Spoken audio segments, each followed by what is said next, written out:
मोदी जी ने कहा, जब साहब ऐसा फेंकते हैं, सारे त्योहारों का नाम लिया, अच्छी बात है, लेना चाहिए, लेकिन ना मुहर्रम का नाम लिया, ना माहे मुहर्रम का जिक्र किया, ना ईद उल अधा का जिक्र किया, यानी जिसको हम बकरा ईद बोलते हैं।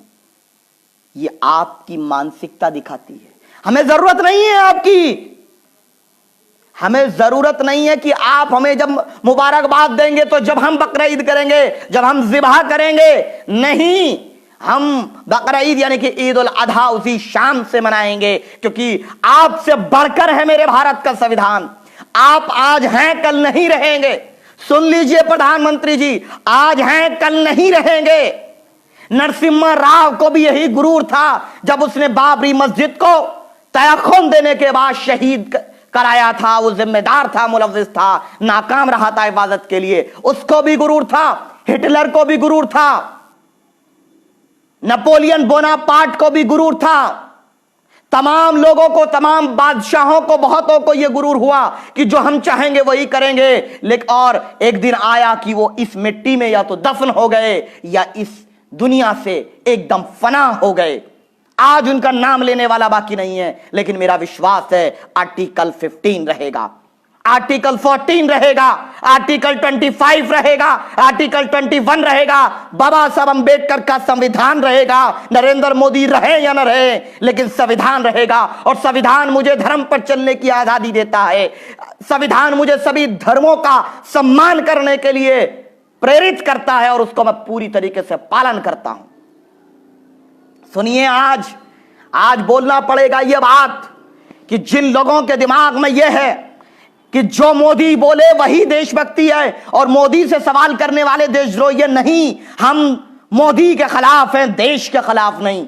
देश के लिए लहू की तब जरूरत पड़ी है तो हमने अपना किरदार निभाया। वैली के बारे में मैं अहम बात करने वाला हूं और जो ऐप डाउन इन्होंने बैन किए उस बारे में भी बात करने वाला हूं।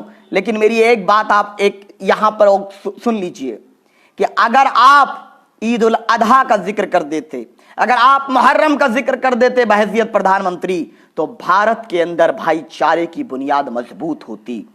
अगर आप अपने जोकरों, फेक न्यूज वालों को इस कोरोना काल में, इस राष्ट्र आपदा में, जहां देश में त्राही त्राही मची हुई है, आपकी सरकार पूरी तरह नाकाम हो चुकी है, कोई पॉलिसी नहीं है, न इकोनॉमी को ग्रो करने की पॉलिसी है, न स्मॉल स्केल इंडस्ट्रीज को डेवलप करने की कोई पॉलिसी, आपके बेरोजगारों को रोजगार देने का कोई फॉर्मूला आपको नजर नहीं आता।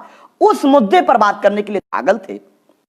पूछ रहा हूं ना, जितने लोग राशन बांट रहे थे ये सब बेवकूफ थे क्या? जिन लोगों के पास है उनको भी दे रहे थे क्या? आप मजाक कर रहे हैं क्या? मेरा मजदूर भाई, किसान भाई, गरीब भाई परेशान नहीं हुआ इस लॉकडाउन में? और आपको तो बस क्या है, आप एसी के कमरे में आएंगे, बड़ी बड़ी झूठ की बारिश करेंगे, जुमलों की बारिश करेंगे और चले जाएंगे। हाँ, और एक बात मैं आपको स्पष्ट कर दूं कि हमारे इख्तिलाफ आपसे हैं, आपकी विचारधारा से। दूसरी चीज, चाइना के मुद्दे पर, चाइना में गलवान वैली में 20 हमारे वीर सपूत, हमारे शहीद जवान शहीद किए गए। तो चाइना हमारे मैप पे अटैक कर रहा है और साहब 56 इंच वाले साहब ऐप पर अटैक कर रहे हैं। ये बताइए क्या सर्जिकल स्ट्राइक की?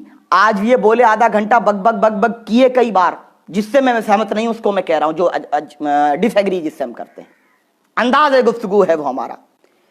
उसी तरीके से मन की बात एक बार भी चाइना का नाम नहीं लिया। जब पाकिस्तान का मामला आता है तो हर 2 मिनट को Pakistan Pakistan Pakistan, TV anchor Pakistan, surgical strike कर दी, इतने मार दिए। कहां, क्यों नहीं कर रहे चाइना पे सर्जिकल स्ट्राइक? क्या रिश्ता है आपका चाइना से? देश जानना चाहता है नरेंद्र मोदी जी कि आप चाइना को 56 इंच का सीना दिखा करके हमारे देश के उन वीर सपूतों की जान का बदला क्यों नहीं ले रहे हैं? जो चीन ने हमारे देश के शहीद नौजवानों को, जो सीमा की सुरक्षा करते उनको शहीद किया, उनको बदला क्यों नहीं ले रहे? और ये बताइए, गलवान वैली में आप कहते हैं कि चाइना घुसा ही नहीं, इसका मतलब हमारे सैनिक पागल थे जो वहां जाकर उनसे लड़ गए? और बैकअप में हथियार क्यों नहीं थे?